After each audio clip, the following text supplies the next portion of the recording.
आप सबका स्वागत है। जिस नंबर का आप लोग इंतज़ार कर रहे थे वो सीरीज़ नंबर 8 आ गया है। काफ़ी आप लोगों का वेट करना पड़ा, कोई नहीं, इंतज़ार का फल मीठा होता है। शनिदेव भी बोलते हैं स्नेह स्नेह, यानी कि धीरे धीरे पेशेंस रखना। जिन्होंने भी पेशेंस रखा उनका पेशेंस यानी कि उनकी इंतज़ार ख़त्म हुई। 2024 के बारे में 2024 को जब हम ऐड करते हैं तो आता है 2+0+2+4। क्या 2 चंद्रमा आया और 1 राहु आया। ओके, इस बार देख रहे हैं कि हर किसी पे चंद्रमा और राहु का इम्पैक्ट तो आ ही रहा है, उसके साथ में शनि का भी इम्पैक्ट आ रहा है और उसके अलावा भी और भी जो भी प्लैनेट है उसका आ रहा है। कहने का मतलब ये है कि आपको थोड़ा अपना जो इमोशन पे और अपनी बिहेवियर पे बहुत ज़्यादा और अपने मन पे बहुत ज़्यादा ध्यान रखने की ज़रूरत है। शनिदेव उसी के हिसाब से फल देंगे। क्यों? क्योंकि शनिदेव को कर्माधिपति यानी कर्म के फलदाता कहे जाते हैं। जितना आप पेशेंस रखेंगे और बिना फल का अगर काम करेंगे ना तो उतना ही ज़्यादा फल मिलेगा। ओके, ये तो बात हो गया 2024 का। एक एक करके मैं बताऊंगी आप लोगों को, थोड़ा सा पेशेंस रखिए जैसे कि शनिदेव बोलते हैं, और सारी बातों का साथ में आपको कुछ सजेशन भी दूंगी और रेमेडी भी दूंगी। ओके, हम लोग बात कर रहे थे 2024 यानी कि, और ये साल जिनकी भी पर्सनल ईयर 8 है और जिनका भी बर्थ डेट 17, 8 और 26 यानी कि 8, 17 और 26 जिनका भी बर्थ डेट है, इन सब के लिए ये अप्लीकेबल होता है। जिनका अब पर्सनल ईयर हो गया 8, ओके, और ये साल भी हो गया 8। अब मैं बताने जा रही हूँ कि पर्सनल ईयर कैसे कैलकुलेट करते हैं, क्योंकि मैं हर वीडियो में पर्सनल ईयर कैलकुलेट करना बताई हूँ, क्योंकि बहुत ज़रूरी होता है।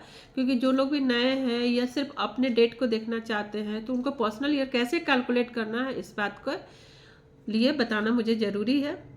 तो जैसे मैं अपना एग्जांपल दूंगी 17 जून। ओके, आपको करंट जो आपका बर्थ डेट वो आपको लेना है, मंथ लेना है और करंट ईयर लेना है। 17 का जो हम सिंगल डिजिट में लाते हैं तो 8 होता है, जून को जब नंबर्स में लाते हैं तो 6 होता है, और जब करंट ईयर को ऐड करते हैं तो 8, यानी 8 + 6 + 8 टोटल 22। अगेन 22 को ऐड करके सिंगल डिजिट में लेकर आएंगे। 2 + 2 = 4। ये हुआ पर्सनल ईयर। आपको भी इसी तरीके से पेन पेपर लेना है और अपने घर वालों का पर्सनल ईयर कैलकुलेट करना है। देन आपको उसी के हिसाब से आपको प्लान करना है। जो भी रेमेडियल सजेशन है उसको आप फॉलो कीजिए। बहुत ही खूबसूरत ये 2 साल 2024 जाएगा। ओके, अब आते हैं कि क्या क्या ध्यान रखने की ज़रूरत है। आपको इसमें ध्यान रखने की ज़रूरत है कि जिनकी भी पर्सनल ईयर 8 आ रहा है या बाकी जितने भी लोग हैं, सैटर्न के अकॉर्डिंग उनको अपने थॉट को हमेशा ही पॉजिटिव रखना है। हेल्पिंग वाली एटीट्यूड यानी दूसरों की मदद करना, जब भी आपको मौका मिले आप मदद कीजिए, बिना इस बात का इंतज़ार किए कि आपको उसके फल क्या मिलेगा। ठीक, एटीट्यूड काफ़ी आपको पॉजिटिव रखना है। ईगो को त्याग दीजिए। ईगो यानी कि आपके आसपास सराउंडिंग में जो भी आपसे थोड़ा सा आपसे नीचे हैं, अगर जो आपकी सेवा कर रहे हैं, आपके मदद आ रहे हैं किसी न किसी तरीके से, उनको उनके ऊपर अपने गुस्सा या अपने ईगो नहीं निकालिए। जितना हो सकता है उनकी मदद कीजिए और उनसे एक अच्छी जो बोलते हैं ना रिलेशन और अच्छे अपने शब्दों से उनको खुश कीजिए। ठीक है, और जब भी ज़रूरत पड़े तो हेल्प कीजिए। ये शनिदेव को बहुत ही खुश करता है, इसी से खुश होकर वो फल देते, क्योंकि इनका काम ही है फल देना। वो क्यों नहीं देंगे फल, वो देंगे ही देंगे। उसके अलावा एक माइंड सेट जो बोलते हैं ना, माइंड सेट आपको बना के चलना होगा कि आपको क्या करना है, यानी गोल, और उसी पे आपको काम करना है। इमोशनली बहुत ज़्यादा आप अटैच मत होइए, यानी एक्सपेक्टेशन मत रखिए काम से। सिर्फ काम कीजिए, फल का इंतज़ार नहीं कीजिए। सही तरीके से चलेंगे तो आपको फल भी अच्छे से मिलेगा। यानी कि आपको बुरा नहीं सोचना है और ना ही किसी के साथ में बुरा करना है। ठीक है, मैनिफेस्टेशन जितना हो सकता है उतना आप कीजिए, और साथ में आप एवरी सैटरडे आप कोशिश कीजिए कि आप किसी का हेल्प कर दीजिए, कुछ डोनेट कर दीजिए। कहीं पे डोनेशन आपको मस्ट करना है। और शनि रिलेटेड जो शनिदेव रिलेटेड है आप कुछ ना कुछ उसमें रेमेडियल कर लीजिए। सो अच्छा रहेगा, क्योंकि ये साल आपको, चाहे आपका जॉब हो चाहे आपका बिजनेस हो, इस साल अगर आप अपने कर्मों को अच्छे से अगर अलाइन करके चलेंगे तो कर्माधिपति जो हैं वो आपको एक लॉन्ग सक्सेस देंगे। ठीक, long success and long achievement देंगे। ऐसा नहीं कि आज आया और चला गया। अगर ये साल आप सेट कर लेते हैं तो ये आपकी सक्सेस जो है काफ़ी लंबा चलने वाला है। ओके, क्योंकि शनिदेव यानी नंबर 8 मीन्स स्टेबिलिटी, तो आपको तो डबल स्टेबिलिटी मिल रहा है। Okay, personal year, birth date और 2024। सो आपको 2 टाइम्स आपको जो बाकी सारे नंबर से आपकी स्टेबिलिटी आपको मिलने वाली है। तो अगर सही तरीके से काम करते हैं तो बहुत ही अच्छा उसको रिजल्ट मिलेगा। जो भी आप काम कर रहे हैं, मटेरियलिस्टिक शनिदेव क्या है, मटेरियलिस्टिक बनाते हैं। तो जो भी आप काम कर रहे हैं तो बहुत ज़्यादा मटेरियलिस्टिक मत होइए, यानी कहने का मतलब काम कर रहे हैं बट उस काम से बहुत होप मत रखिए। ठीक है, होप रखने से क्या होता है कि कहीं ना कहीं फिर मेंटल डिस्टर्बेंस आपको मिल सकता है। जस्ट फॉर एक सजेशन कि इस बात को आपको ध्यान रखना है। ठीक है, ये साल जिनका भी पर्सनल ईयर 8 है उनको प्रमोशन मिलेगा, अच्छी प्रमोशन उनको मिलेगी, इवन इंक्रीमेंट भी अच्छा उनको मिलने की चांसेस दिख रही है। जो स्टूडेंट हैं अगर जो लीगल यानी जो बीपीएससी, यूपीएससी, पुलिस में या आर्मी में जाने की तैयारी कर रहे हैं और जिनका पर्सनल ईयर 8 है, डेफिनेटली उनको सक्सेस मिलेगा। सो अच्छा है कि आप जितना हो सके आप अपनी डेडिकेशन आप दे दीजिए, क्योंकि अपॉर्चुनिटी एक ही बार आती है, बार बार नहीं आती है। जिनका भी कुछ लीगल इशू चल रहा है या प्रॉपर्टी से रिलेटेड चल रहा है, कोई भी लीगल इशू चल रहा है, उनका 99.99% चांसेस है कि उनको सक्सेस मिलेगा। बस आपको जो सैटरडे के उपाय बताएंगे वो उपाय आपको सैटरडे को करते रहना है। पंछियों को आप खाना खिला दीजिए, गरीबों को खाना खिला दीजिए, किसी को डोनेट कर दीजिए, मंदिर में जाके आप सेवा कराइए।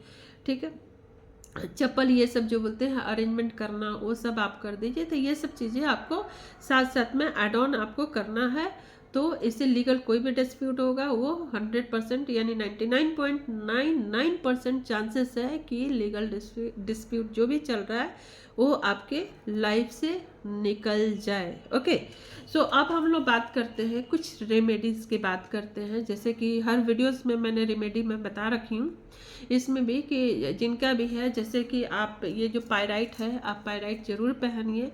पायराइट पहनने से एक फोकस भी मिलता है, सक्सेस मिलता है, कंसंट्रेशन मिलता है, काम करने की जो एक स्टैमिना होती है वो बढ़ता है कि हाँ हमारा क्या काम है और हमें क्या करना चाहिए। बहुत ही अच्छा है। ब्लू एपेटाइट भी बहुत अच्छा है ये साल पहनने के लिए। इसमें भी वेल्थ और अचीवमेंट मिलता है और एक पॉजिटिव थॉट आती है हमें। जो भी हम काम करते हैं वो सोचते हैं कि हाँ, जो भी इस बार मैनिफेस्टेशन अगर कुछ कर रहे हैं, मैनिफेस्टेशन कोशिश कीजिए कि वाटर रिलेटेड मैनिफेस्टेशन नहीं कीजिए, क्योंकि वाटर रिलेटेड अगर मैनिफेस्टेशन करते हैं तो वो मैनिफेस्ट होने की चांसेस काफ़ी कम है। सो ड्राई फॉर्म में कीजिए, जो भी कीजिए ड्राई फॉर्म में कीजिए तो वो आपका मैनिफेस्ट होगा। ओके, नेक्स्ट आते हैं लैपिस लजुली। ये देखिए, ये लैपिस लजुली है, इसको भी धारण कीजिए, ये भी काफ़ी अच्छा है, इसकी भी रिजल्ट काफ़ी अच्छा मिलेगी। नज़र दोष का तो चांसेस इस बार है कि अगर आपका काम बहुत अच्छे से चल रहा है, सक्सेसफुली चल रहा है, तो घर हो, ऑफिस हो, कहीं भी हो, आप निगेटिविटी दूर करने के लिए आप ज़रूर ब्लैक टॉर्मेलिन और सेलेनाइट, इसकी टम्बल्स आती है, टम्बल्स और इस तरीके से हैंगिंग फॉर्म में रहता है, तो उसको हैंग कीजिए, ऑफिस हो या घर हो, जिससे कि सारी निगेटिविटी दूर हो जाए। और किसी का एक जो बोलते हैं दोष लगना या नज़र लगना कि अरे कितना अच्छा ये काम कर रहा है, इस तरीके से, या आप कहीं आप एडवर्टीजमेंट भी कर रहे हैं तो अरे ये आदमी इतना सक्सेसफुल कैसे है, तो ये सारी चीज़ें से बचने के लिए हमारा काम है कोशिश करना। ठीक है, कब क्या किस तरीके से काम आ जाए वी डजंट नो। देन उसके बाद से मैं बताना चाहूँगी कि 7 चक्रा का ट्री आप जरूर रखिए अपने वर्क प्लेस पे, या फिर क्योंकि हो सकता है कि आज आपका काम अच्छा चल रहा है बट जैसा मैं बोली कि मून और राहु का प्रभाव इस पर है, सभी को मिल रहा है, तो थोड़ा सा आपको ये सारी चीज़ें से बचना है और उपाय करना है। किसी को भी अगर पर्सनल कंसल्टेंसी चाहिए तो नंबर इनबॉक्स में यानी डिस्क्रिप्शन बॉक्स में आपको मिल जाएगा, या जो अबाउट है वहाँ से आपको मिल जाएगा, आप वहाँ से मुझे कांटेक्ट कर सकते हैं। आई होप आपको ये वीडियो अच्छी लगी हो, और वीडियो अगर अच्छी लगी तो आप इस वीडियो को ज़रूर लाइक एंड सब्सक्राइब कीजिए, ठीक है। और जो भी आपके आसपास में या आपके दोस्त हो या रिलेटिव हो पर्सनल ईयर जिनका भी 8R है और बाकी सारे सीरीज़ है, आप उनको ज़रूर भेजिए, ताकि एक पुण्य होता है, ठीक है। हाँ, जैसा कि मैं बोली कि हमेशा ही मैं बोलती हूँ कि किसी का अगर आप हेल्प करते हैं ना, बिना ये सोचे हुए कि उससे आपको क्या मिलेगा, तो वो कहीं ना कहीं मल्टीपल होके आपको उसका पुण्य यानी उसकी जो एक रिगार्ड्स होती है वो आपको ऊपर वाला आपको दे के जाता है। सो आप किस तरीके से किस तरीके से आप भला कर जाए वो नहीं मालूम, क्योंकि आपको नहीं मालूम है कि उसको उसकी रिक्वायरमेंट है कि नहीं है। लेकिन अगर आपने बिना जो बोलते हैं ना एज्यूम किए या बिना फल का इंतजार किए अगर आप कर्म कर लेते हैं और उसको काम आ जाता है, वो आपको बोले या ना बोले लेकिन उसका आपको पुण्य आपको मिल ही जाएगा, और वो कभी ना कभी काम आता ही है। सो खुश रहिए, मंगल में रहिए।